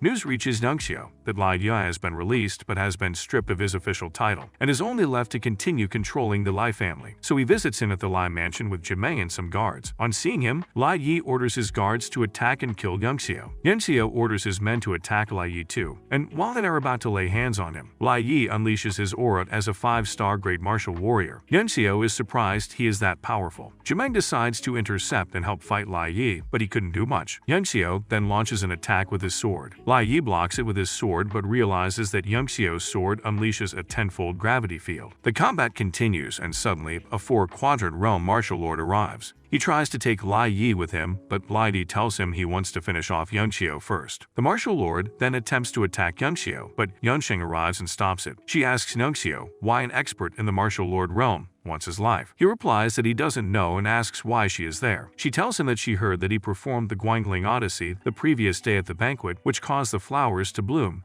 and says she wants to hear it too. However, he tells her that he can't play it as there are conditions that have to be met before he can play it, and the conditions are not available at the moment, like the previous night. He tells Yunsheng to inform the king that a martial lord realm assassin has appeared in the country and is working with Lai Yi. He tells her to tell the king to order that they be searched for and killed. She then asks him if he can really treat Shou King Wang and promises to send people to guard him while he treats him. She leaves and Yungxiu heads further into the Lai mansion, and there he meets Lai Chenyang, Lai Yungxiu's old fart state lord. He is surprised to see that Yungxiu has opened all his chakras and has become a 4-star martial warrior. Yungxiu asks why he is hiding there and tells him he could detect he was there through his breaths. Lai Chunyang is shocked when he hears this. Yungxiu asks what his thoughts and decisions are about the Lai family's situation, and Lai Chunyang puts the question back to him, asking what he thinks. Yungxiu says Lai Chunyang hid away and allowed Lai Yi to take control so he could observe the whole situation and know how the king would respond to it. Lai Chunyang is astonished by how Yungxiu analyzed the whole situation and becomes excited that the Lai family has a befitting successor. Yungxiu tells him that he is not concerned with the political matters of the family, but as for the matters regarding the country, he is supporting Qin Yu in becoming the next king. Lai Yunshang is surprised as the Lai family has been known to always support the eldest prince, Qin Yang. However, he promises Yungxiu to bring the whole family to join him in supporting Qin Yu. After a while, they both head to a secret underground, and on getting there, Yungxiu meets a 3rd-tier alchemist and a 3-star martial lord. Dashing, the 3-star martial lord, has been sick for years and is not recovering. The 3rd-tier alchemist is fed up and is about to give up. He tells Lai Chunyang that he has tried his best and there's nothing he can do again. He prepares to take his leave and Yungxiu interferes. He questions the alchemist's capabilities, which gets him angry. The alchemist attempts to hit him for disrespecting him, but Yungxiu hits him first. Yungxiu shows him the badge of a 2nd-tier alchemist that was given to him by President Xi. Lai Chunyang is shocked, and the 3rd-tier alchemist accuses him of forging the badge. He is surprised that Yungxiu could slap him even with the fact that he is a 9-star martial warrior. Yungxiu sends him away, and Lai Chunyang, surprised that Yungxiu is really an alchemist, wonders how much Yungxiu has been hiding from him. They soon begin to discuss how Dashing got injured in a battle that was supposed to be fought by Lai Yunshang. Yungxiu learns that it was in that same battle that Shou King Wang got injured. The battle was between the Tan Shui and the 100 Battles country, and they fought for one of the 3 superior auxiliary countries' positions. Yungxiu is surprised at how there would be an intense battle for rankings, and Chunyang explains to him that the higher the ranking of a country, country, the more cultivation resources that would be allocated to them. He further explains the order of the rankings to him and tells him about the highest of them, which is the Heaven Gathering sect. Chumiang warns him never to provoke them if he ever goes to the Duskflame Empire. They then discuss Dashing's injuries, which were inflicted by the same person who injured Xiao Qingwang, Martial King Xiaoshan of the 100 Battles country, using Benum Kai. Nuncio tells Chumiang that the martial lord that saved Lai Yi earlier also used Benum Kai. They realize that Lai Yi doesn't just have the support of the king, but also of the 100 Battles country. Nuncio tells them that if they want to cure the injury, they have to get someone who uses extreme Yang Qi, and he recommends Lord Dunshang. Chumiang immediately prepares to go and bring her, but Nuncio stops him. He tells him that he will need to first refine some medicinal pills that can suppress the cold poison, but he lacks the necessary ingredients. Chumiang gives him the key to the family's secret vault that contains many treasures. Nuncio is surprised and reasons that he will be able to get all the resources he needs to boost his cultivation there. He leaves and meets the fourth uncle to take him to the secret vault. The fourth uncle is surprised that Nuncio met Lai Chunyang. He takes him to the entrance of the secret vault, and on getting there, Nuncio sees the array formation guarding the vault and immediately recognizes it is the Vermilion Bird Divine Fire Array. The fourth uncle is shocked that Nuncio could identify as the old master. Lai Chunyang has brought many experts to check it in the past, and none of them could identify it. Nuncio enters the vault and wonders what divine artifact is powering it. After walking for a while, he sees a stone tablet. He tries to see what is in it using the Moon Eye technique. However, the immense power from the tablet affects his eyes, such that it starts to bleed. He then practices some cultivation and shatters the tablet into pieces, revealing the powerful force in it. He discovers it's the Divine Realm tablet. He wonders what it really is to have such an enormous amount of power that could burn his soul through his Moon Eye technique. He reasons that it could be an artifact of the 10 Worlds realm left behind by the legendary martial god, as it is only the power of the martial god that can directly hurt the soul. He immediately starts to practice the Great Expansion Divine Cultivation technique and sends the Divine Realm tablet into his sea of consciousness. The vault immediately loses its beauty and treasures and turns into an ordinary cave. Then Nuncio breaks through to the peak of the 5 stars martial warrior level. However, he finds out that no matter how hard he tries, he can't control the tablet within his consciousness. He leaves the vault and heads to the Alchemist Association to see Zhirong, so he can refine some medicinal pills for Xiao Qingwang and Dashing. He is told that he can't see Zhirong as he is cultivating in seclusion and should not be disturbed. Nuncio tells them to call him anyway, that Zhirong won't get angry if he knows it is him. They refuse and he tries to leave, saying he won't be making Xiao Qingwang's pills anymore. On hearing this, they quickly stop him from leaving and decide to go call Zhirong out. After calling Zhirong, he gets angry, but when he sees Nuncio, he starts to act very courteously around him, causing the others to be surprised. Zhirong takes him to the largest training room, where he shows Jimeng the peach blossom and tells him to learn the concept behind it before he returns from his cultivation. He then heads to the refinement chamber with Zhirong to refine some pills. He tells Zhirong that he will take over from where he stops when his soul power gets exhausted. He then activates the Divine Realm tablet and summons all the treasures that were in the secret vault. He tells Zhirong that some of the medicinal pills he wants to refine this time are of pure yang, and he can't control the whole process with his current soul power, so they both have to cultivate and advance to the level of second-tier alchemists first. Meanwhile, while Nuncio cultivates in seclusion, a major event occurs in Tianshui. Lai Chunyang suddenly reveals himself to the public, regains the power of the family, and declares Lai Yi wanted all over the country. He then uses the opportunity to root out Lai Yi's accomplices and confiscates the property of several court officials in the capital who supported Lai Yi and suppressed the Lai family while he was away. However, Lai Yi could not be found anywhere. It seemed as though he disappeared completely from Tianshui. On this note, Lan Guang, Lan Stuan, and Lan Fei's father visits his father to discuss the whole situation. He points out that Lai Chunyang has been particularly dealing with people from Prince Qin Yang's faction. His father is shocked and wonders why he is now going against Qin Yang, whom he used to support. He thinks about why Chunyang is doing all these and reasons that it could be because of the newly emerged Lai Nuncio. Also at Qin Yang's residence, Qin Yang worries about the events happening. Lai Yu visits him and tells him he has plans that can ensure his successful ascension to the throne. Qin Yang gets angry and sends his men to attack him, but 2 martial lord warriors arrive to protect him. Guofeng informs the prince that Lai Yi is powerful, and the prince decides to listen to what he has to say. Lai Yi tells him that he will help him accomplish 3 things, which are to get Lai Chunyang out of the capital, kill Xiao Qingwang, and keep Zhang Lishan under control. He goes on to explain how the plans would be carried out, and the prince sees it's a very great plan. Meanwhile, Zhirong and Nuncio are still busy refining pills. Zhirong informs Nuncio that some of the ingredients are almost exhausted. Nuncio tells him to refine more, and he is shocked. He asks if Nuncio will give him the recipe to refine them, and Nuncio replies that he should know better already, since he has been following him for a long time. A few moments later, Zhirong sits and begins cultivating. He starts to feel a sensation that he is about to break through to the second-tier level. Suddenly, Lu Dio calls for Nuncio Yangxiu, and this affects Zhirong's cultivation. His consciousness immediately starts to fall deep into the abyss of knowledge, and if he is not rescued, his spirit would be injured and he could die. However, Yangxiu rescues him. Zhirong tells him that he almost broke through to second tier before Liu Yo interrupted. He is shocked when Yangxiu replies that he actually broke through already. Yangxiu too has broken through to become a 6-star martial warrior and second-tier refiner. Zhirong is shocked by Yangxiu's rapid progress. When he met him, Yangxiu was neither a warrior nor a refiner, but has ascended so much in just a short time. Liu Yao reports that Yangxiu's father, Lai Changfeng, has been cut off and surrounded by the army of the 100 Battles country in the Shining Gold City, and they have lost contact with him. Yangxiu is surprised that a lot has happened within 10 days while he was cultivating, and he heads there immediately. On his way out of the Alchemist Association, he sees Jimeng, who had also been cultivating since they went to the refinement chamber. He has ascended to 2-star, and he swears his allegiance to Yangxiu. However, Yangxiu rebukes him for just ascending to 2 stars in 10 days. Everyone around is shocked to hear this, as ascending 2 stars in just 10 days is a very difficult thing to achieve. Yangxiu, however, tells Jimeng that he will be considered his aide from now on, as he sees that he has the spirit of perseverance. As they step out of the Alchemist Association, they meet Commander Bai, who was sent by Prince Kinyu to escort him for fear of being attacked by assassins. As they head back, they are attacked by some assassins under Lai Yi's lead. Yangxiu gives Jimeng an origin-blasting pill and tells him to hold off the 2 martial lords while he faces Lai Yi. The 2 martial lords mock Jimeng, but they become shocked when he suddenly breaks through to the martial king realm and wonders what kind of origin-blasting pill he took. They begin to fight, and the 2 martial lords are shocked by Jimeng's techniques. Jimeng uses the peach blossom technique and overpowers the 2 martial lords. Lai Yi is shocked, wondering what pill Yangxiu gave to Jimeng that made him powerful enough to fight 2 martial lords. He covets the pills and plans to take Yangxiu alive, so he can force him to give him the pills. Yangxiu and Lai Yi begin fighting, and Yangxiu unleashes the 100-fold gravitational force with his sword, which knocks Lai Yi's sword off his hand. Yangxiu takes Lai Yi's sword and uses one of Lai Yi's sword techniques, freezing sword intent. Lai Yi is shocked and asks how he could do that. Yangxiu replies that he can replicate low-level skills just by looking at them. He unseals the 2 Exuan swords with him and prepares to attack Lai Yi. Lai Yi wonders how Yangxiu is doing all these, and also the fact that the energies coming from those swords have different chi elements. Lai Yi thinks that he has to take him out fast and immediately launches an attack. However, just as Lai Yi approaches him, Yangxiu uses the universal soul suppressor, Demon Moon, and commands him to kneel. Lai Yi kneels immediately, and Yangxiu attempts to attack him, but the other 2 martial lords quickly rescue him and escape. Yangxiu feels bad that he was careless and reasons that he won't be able to use that technique again since Lai Yi knows about it already. Yangxiu and Jimeng meet Commander Bai, and she tells them that Go Feng and his men ambush them. At Kinyu's mansion meeting hall, Lai Chunying, Prince Kinyu, Commander Bai, Yangxiu, and Jimeng meet to discuss the situation. Lai Chunying tells them that Yangxiu's father is locked in Shining Gold City, and requests for backup have reached the capital. Yangxiu asks him what he thinks, and he says that the request or help is fake. He says the real motive is to mislead them, so that once the Lai family's power is out of the capital, Kinyang can do whatever he wants before they return. However, Lai Yangxiu says that the request could be real. He tells them that the 100 Battles country is not only planning to distract them alone, but also to invade the Shining Gold City, so they have to fall for the trap even though they know it is, as the consequence of ignoring the request might be grave. Yin Koi is angry with his brother for being so selfish and even willing to sacrifice the common people. He says he could stop competing for the throne and leave it for his brother if this is what it would take. However, he is told that the country needs him instead, as the future of Tianshui would be at stake if Kinyang becomes the king. Commander Bai asks Yangxiu if he has any ideas. He says he does, but there are too many ears in the meeting hall and would only reveal his plan if some untrusted people leave. Kinyu tells his men to leave, and Yangxiu reveals that they could defend both sides of the city at the same time. Chumiang says that the only force that can support them in the Shining Gold City is the Central Army. However, the Central Army is under Kinyang, but Chunyang says that he can call for soldiers using his prestige. The only problem is that he cannot leave the city to lead them, and the troops do not like to follow orders except it's him. Yangxiu tells them he has 3 people in mind that can carry out the task. He reveals that he found a way to suppress Dashing and Xiao Qingwang's poison using the pills he refined. They commend his intelligence and ask him who the 3rd person is. He says it's Marshal King Zhang Lishan, Prince Kinyu's teacher. Kinyu becomes shocked. Yu says it's impossible, as his teacher would never involve himself in political affairs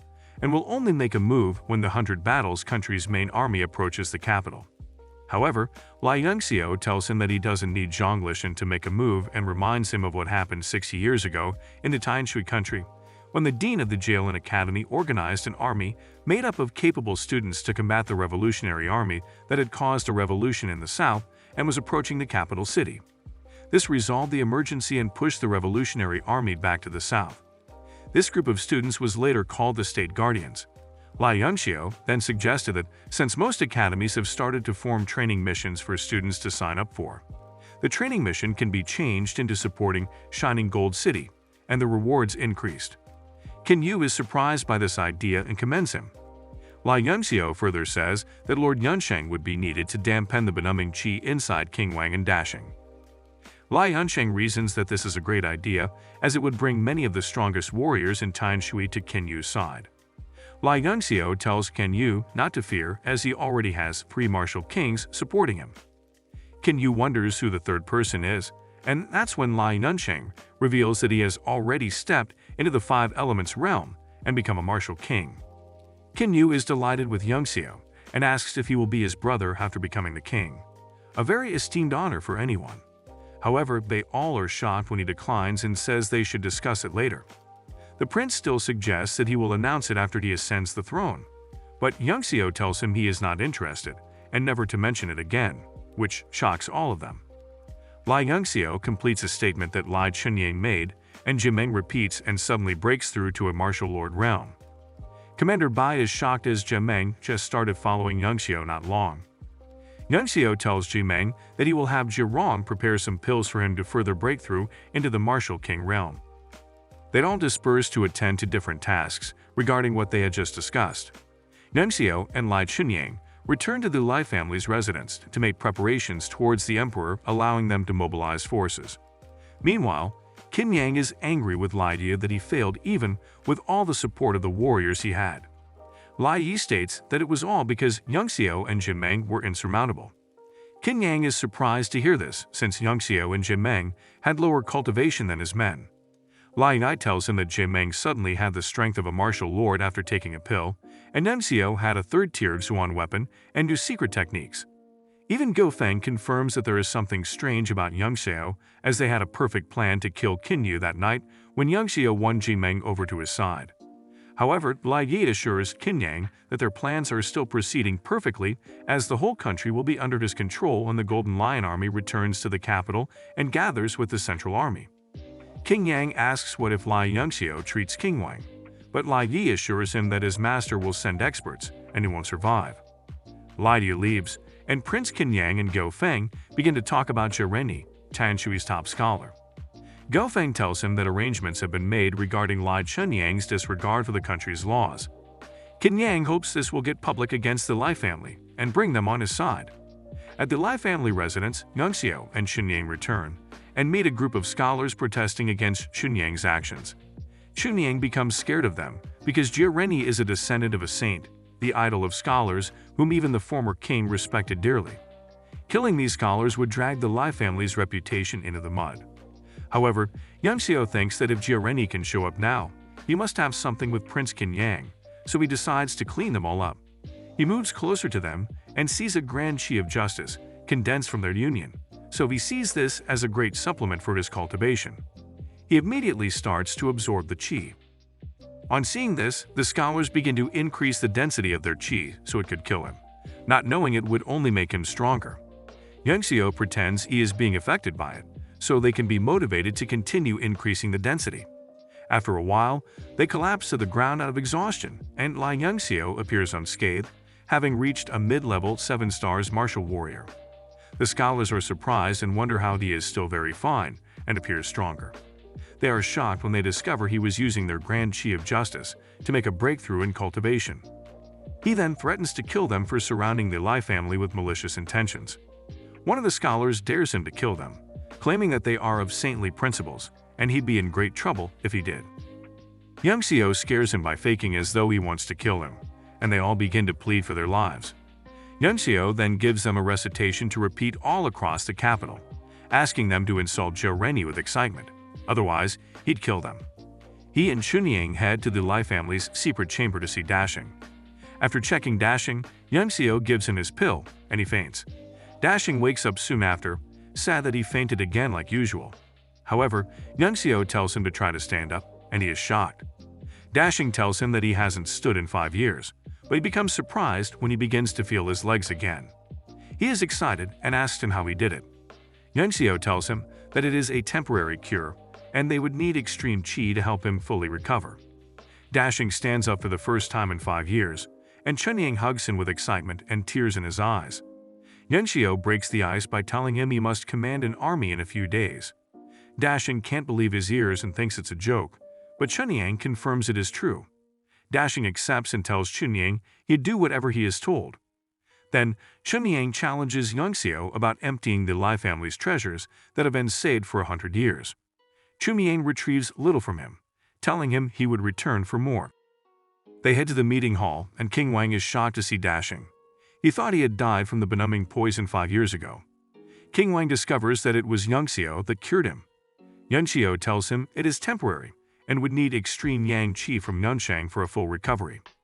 Yuanxiu shows King Wang the pills he refined, and he is shocked that Yuanxiu could refine second-tier pills. Yuanxiu promises to repay Lord Yunsheng with any amount she wants if she can help King Wang and Dashing.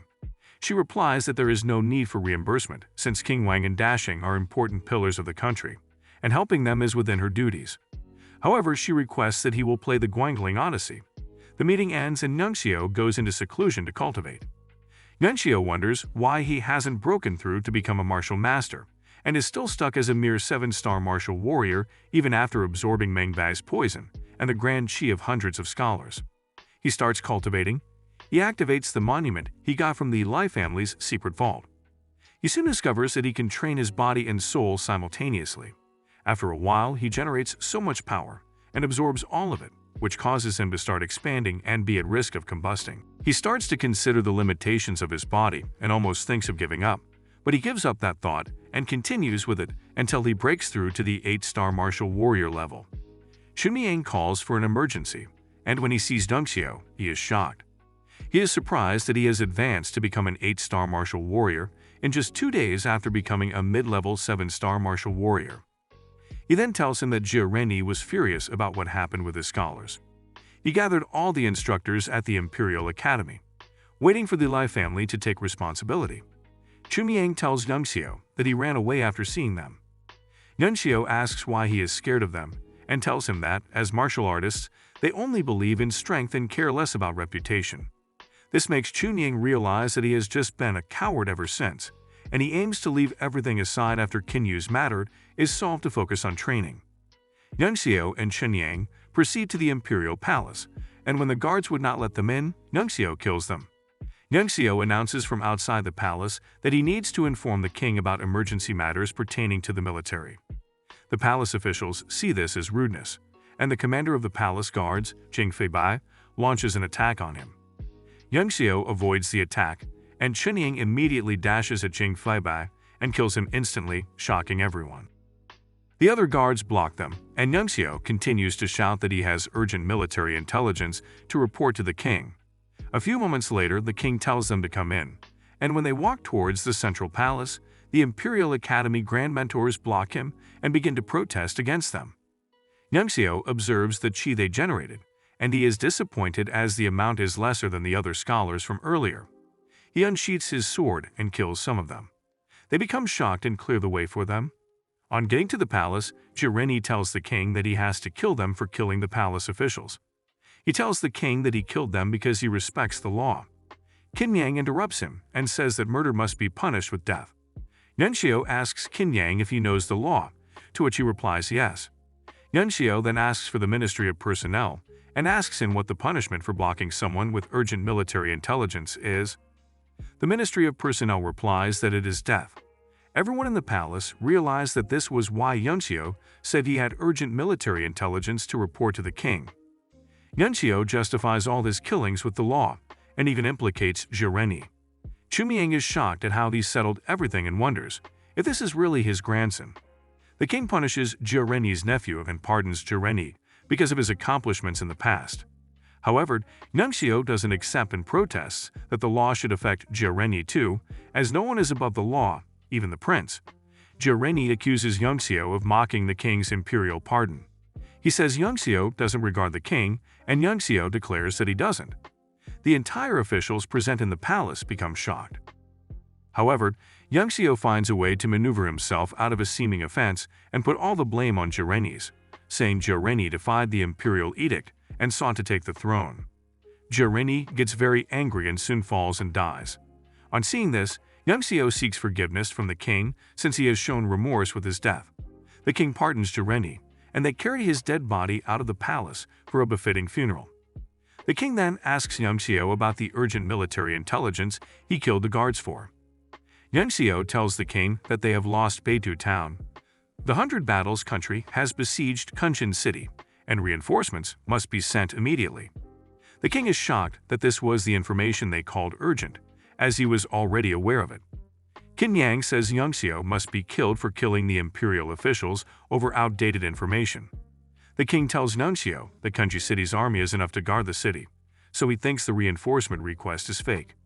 Xiao replies that the request could be true, and this could cause Tianshui to lose all its 13 cities. One of the imperial court officers says that Xiao is exaggerating the situation because his father is stuck. Xiao draws out his sword and threatens to kill him. Qin Yang sees this and tells his father, the king, to sentence Xiao to death for threatening a minister. This angers Qin Yang, and he hits Qin Yang. Xiao manages to convince the king, and he orders Li Chunying to lead the army as general and select troops from the central army. However, Chunying tells the king that his body has weakened over the past few years, but he will find someone dependable to fill the role. They all leave the imperial court. Qin Yu tells Xiao that the student tryouts for the army have started in Jilin Academy and asks if he would love to watch them. Xiao agrees, and they head to the place. Meanwhile, at the Jilin Academy during the sign-up, the teachers refuse to let Meng Bai sign up for the tryouts, saying it's a privilege only for those enrolled in the academy, and also that Meng Bai is too green for malnourishment. Meng Bai starts to make a fuss and says he will bring his master. The teacher asks who his master is, and Xiao, who has just arrived, replies that it is him. Meng Bai is excited to see him and complains that they would not let him sign up. Everyone is shocked that Xiao is his master, and they are surprised to see Prince Qin Yu and Chunying. Qin Yu admonishes everyone, and they all become more motivated to sign up. Commander Bai later comes with a report that over 2,000 students signed up, which includes martial masters and martial warriors. Qin Yu is excited as these students would be important pillars of the country's future. Zhang Lishan comes to admonish them and gives the stage to Qin Yu to say a few words to them. Qin Yu tells them the rewards of participating in the battle and says Li Yunxiao will be their commander. Two students, Bai Chengfeng and Lin Yu, protest against it and say they will only accept it if he can win them in a fight. Yunxiao tells them he will fight both of them at the same time. Everyone is shocked and thinks he is insane for wanting to fight two martial masters simultaneously. Even Luo Landuo, who has always called him trash, is present to watch him. Lin Yu launches an attack using the tiger and dragon spear technique, but Yunxiao blocks it easily with the concealed tiger fist, the technique Meng Bai has always wanted to learn. Everyone is shocked, and Lin Yu attacks with an even more advanced technique, and Yunxiao blocks it again with the immortal golden body without dodging the attacks. This shocks everyone, and Landuo begins to feel bad that she used to push him away, and now he is way more powerful than she is. Bai Chengfeng and Lin Yu then attack with maximum power. Yunxiao blocks it with the Lotus Sword Song technique. He decides it's his turn to attack. He launches his attack and defeats them in one move, which shocks everyone and leaves them speechless. The next day, everyone gathers at the army assignment field. King Wang announces with a loud voice that sounds across Tianshui that all the state guardians should report immediately. After hearing the loud voice, everyone perceives that King Wang has been cured. All the state guardians start to report one by one until they are all complete. King Wang makes an order that all the 124 generals of the Central Army should be executed for disregarding the king's orders. Qin Yang protests against this, and King Wang says he will be executed, being one of the generals too. Qin Yang becomes scared, and he is captured, ready for execution. Ga Feng quickly heads to the king to get a decree for his safety. Qin Yu wonders if ascending the throne really means that he is above all, since an official like King Wang could just order the death of his brother. King Wang orders their execution, but Ga Feng arrives just in time with a decree from the king. He reads out that the king has given all the generals a chance to atone for their crimes, even though they refuse the mobilization order of the king. The king also writes that Qin Yang will be given 100 lashes as an example. However, King Wang still orders that all the generals be executed except Qin Yang. who will receive 500 lashes instead of 100.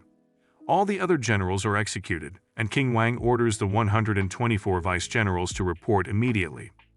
He leaves and allows Chunying to continue from there. Chunying announces that Dashing will be the mission's commander, and everyone is shocked to see him. Chinlin sees his father, and both of them start to sob. Dashing receives the commander's seal and assigns roles to the people in charge of each troop. Yunxiu is made the chief of logistics, who will be in charge of the 2,000 students and also would protect the supplies. They all set out immediately. After a while, Yunxiu inquires about the next city they are headed to and how much it will take to reach there, and he is told it will take 10 days to reach Sunshore City. Dashing asks him what he thinks of the troops, and he answers shabbily. Dashing tells him that the students don't have life experiences of battles, so their killing intent is low compared to the main troops who have experienced life and death. Yunxiu takes up a challenge and swears a military oath, putting his hat on the line that the students will emit more killing intent than all the soldiers in 10 days. And if he wins, he will take up the position of commander-in-chief, while Dashing will do the odd jobs for him. He jumps off to join the vehicle containing the students. Dashing heads to the basement to meet Yunxing and King Wang. She tells him that the method Yunxiu gave her for their treatment is also helping her strengthen her extreme yang qi while suppressing the frost qi in their bodies. Dashing tells her not to bring that up as he will beat him till he's half crippled in 10 days, but King Wang tells him he won't get the chance to do that.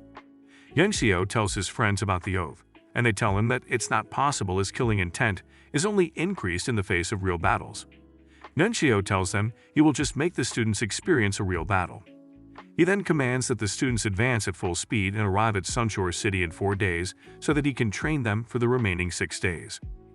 3 days later, they arrive at the outskirts of Sunshore City at night, and all the students are exhausted from running for 3 days straight.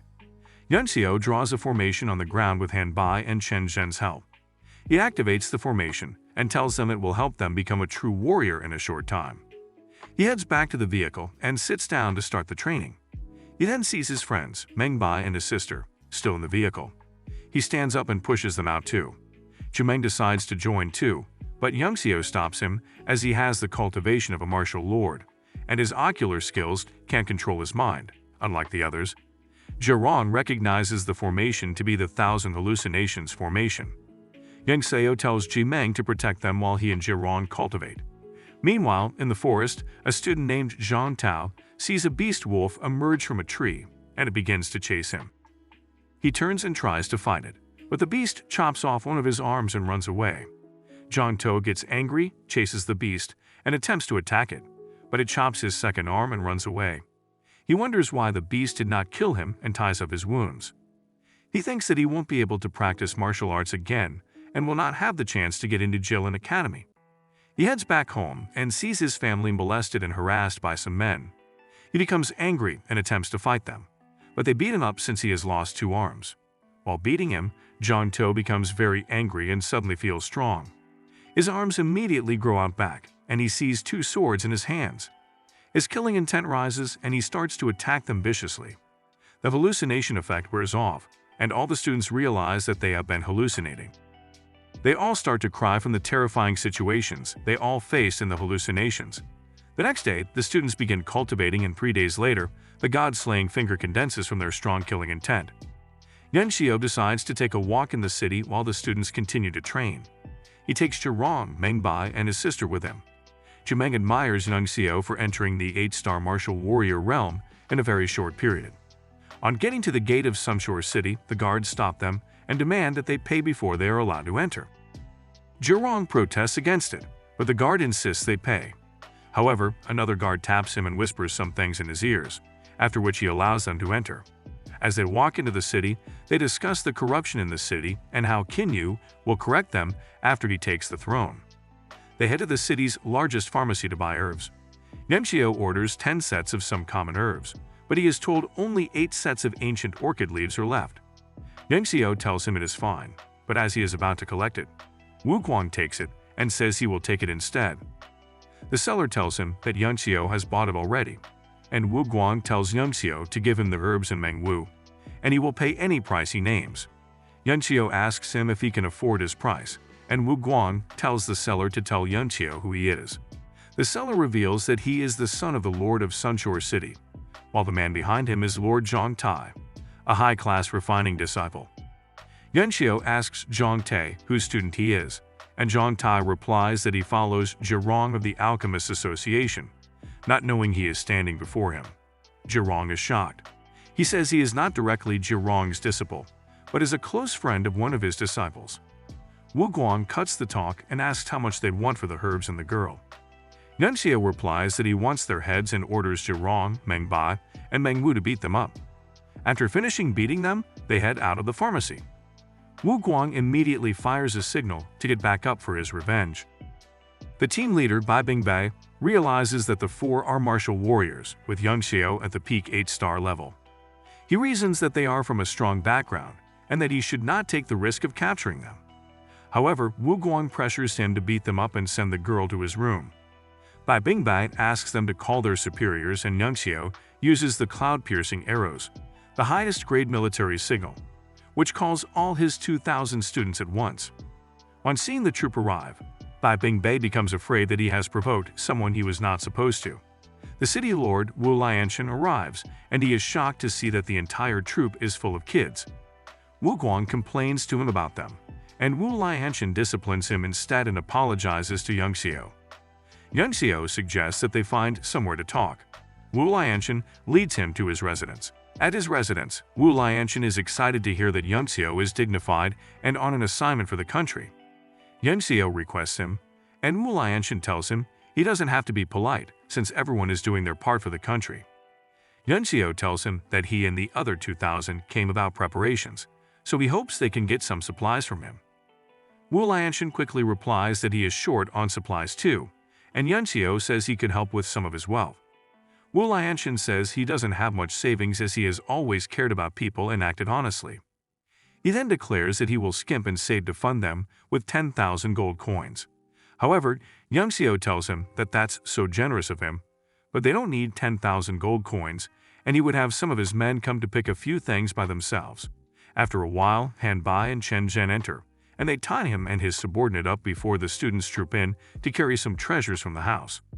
They discover that Wu Lianshan has amassed a lot of treasures, even more than the entire Lai family. Wu Lianshan tells them they cannot touch some treasures as they belong to Qin Yang. This gives Yuanxiu more reason to touch the treasures anyway. Han Bai asks Yuanxiu if he should kill Wu Lianshan and his subordinate, but Yuanxiu refuses, frees him, and they all leave. Wu Lianshan orders his men to send letters to Prince Qin Yang immediately to send reinforcements to attack them.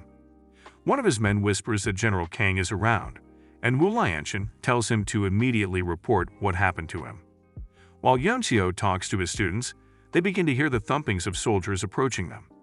Han Bai observes that something is wrong since the defense brigade of Sunshore City only has about 5,000 men, and this army consists of a lot more than that, with 100,000 men at least. They soon discover it is the Golden Lion Army. Kang Liken, the Golden Lion Army general, challenges them, but Yuanxiu mocks them for losing control over the Whitehead town, which angers Kang Liken. He sees Jimeng, a martial lord, and wonders who they are. Jimeng calls out to him, and Kang Liken recognizes him. He is shocked that Jimeng has become a martial lord. He asks Jimeng why they are robbing Wu Lianshan when they are all under Prince Qin Yang. But Jimeng tells him that he is no longer serving the eldest prince. Yuanxiu tells Kang Liken that he is the head of logistics of the East Army advancing, and they came to gather supplies to which Wu Lianshan gladly gave all his worth. The Golden Lion Army had received information that the capital ordered the Central Army to rescue the Shining Gold City. However, Kang Liken wonders why they are this small. Soon, Lai Yi appears and whispers in Kang Liken's ears. Liken immediately orders that they capture them immediately and kill those that refuse. Yuanxiu orders his students to disperse and kill them off, and they start to slay many of the Golden Lion Army soldiers. Kang is shocked and wonders how there is an army that contains only martial warriors. However, he reasons that they won't be able to handle the 400,000 soldiers surrounding them.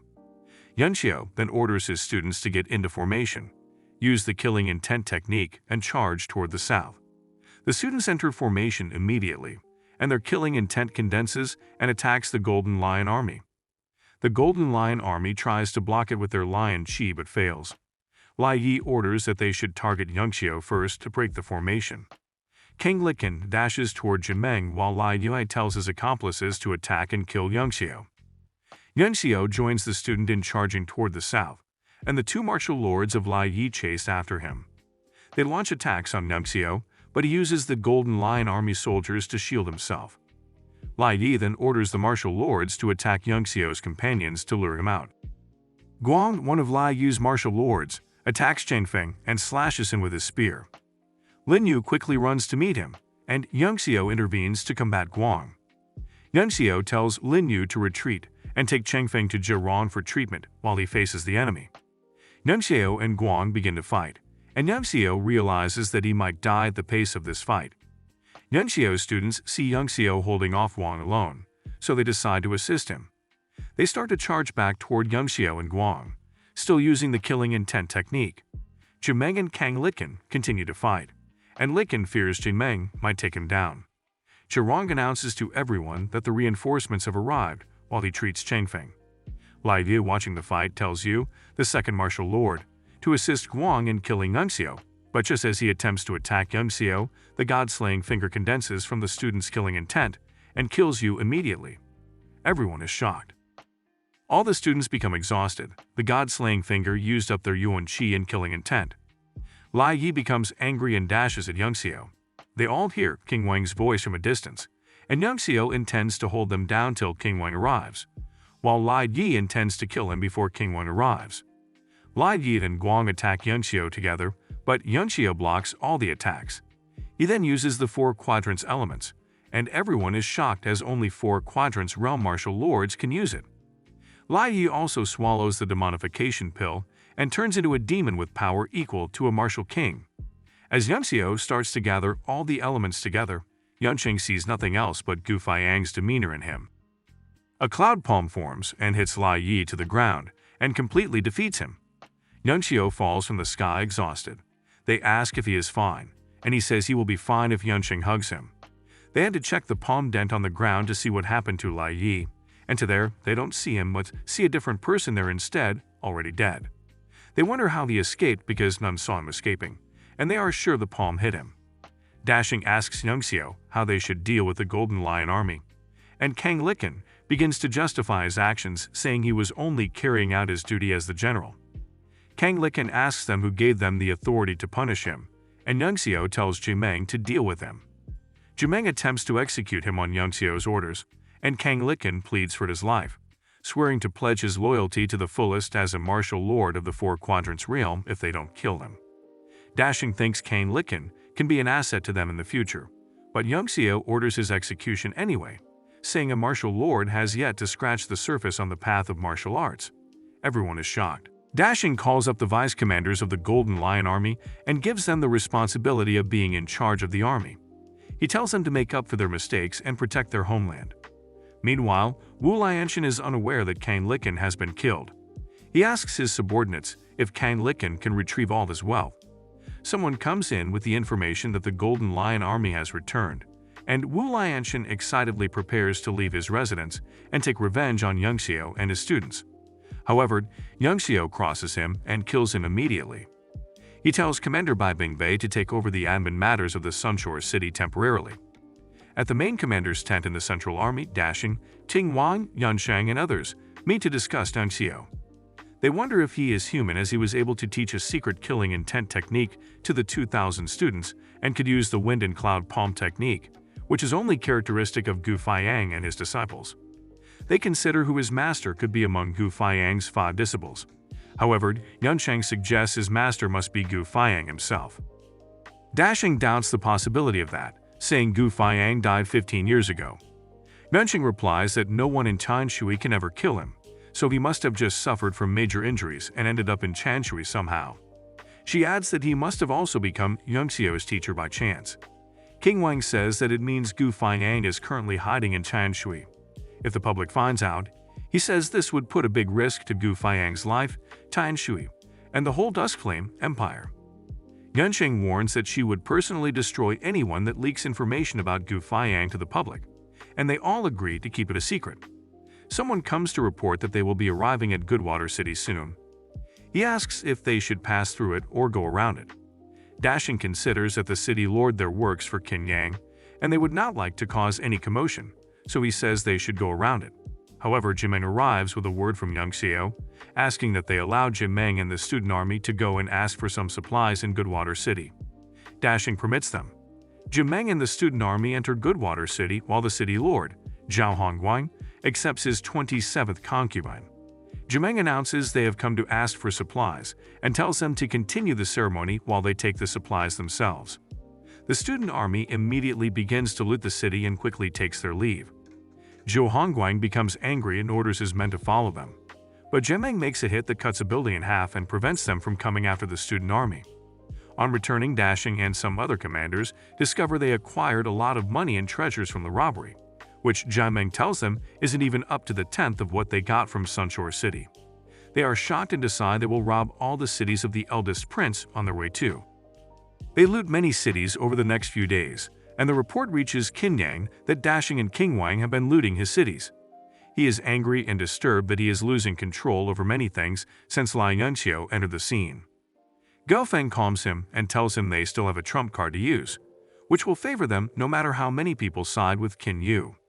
The Central Army arrives at Eternal Peace City, a small city on the outskirts of the Shining Gold City. Yuan Zijin, the city lord, welcomes them and tells them that the citizens have already fled, turning the city into a ghost town with nobody in it. Yunxiu joins the meeting late, and they are surprised to see him. They tell him he ought to be resting, but Yunxiu tells them he is in charge of logistics, so he has to be in the meeting. Yunxiu is surprised by how Yunsheng relates to and attends to him, and he wonders if she already knows his identity. He also suspects the look on everyone's face. They start to discuss the situation around the 100 Battles country. Dashing says there is something off about them, as 100 Battles country has not made any moves since they heard about the Central Army's march towards the Shining Gold City. He adds that it only means that the 100 Battles country is not afraid of them and is waiting to take them down as they arrive. Han says it doesn't make any sense, but Yunxiu tells them the 100 Battles country may have elite soldiers capable of taking all of them at once. He later says that he doesn't think the goal of the 100 Battles country is to take land and cities. Dashing agrees with Yunxiu and immediately sends officers to go and spy on them and gather information. The meeting ends and Yunsheng sees Yunxiu off to his place. On getting there, he tells her she can return now, but she refuses, saying she hasn't found a place yet and would love to stay.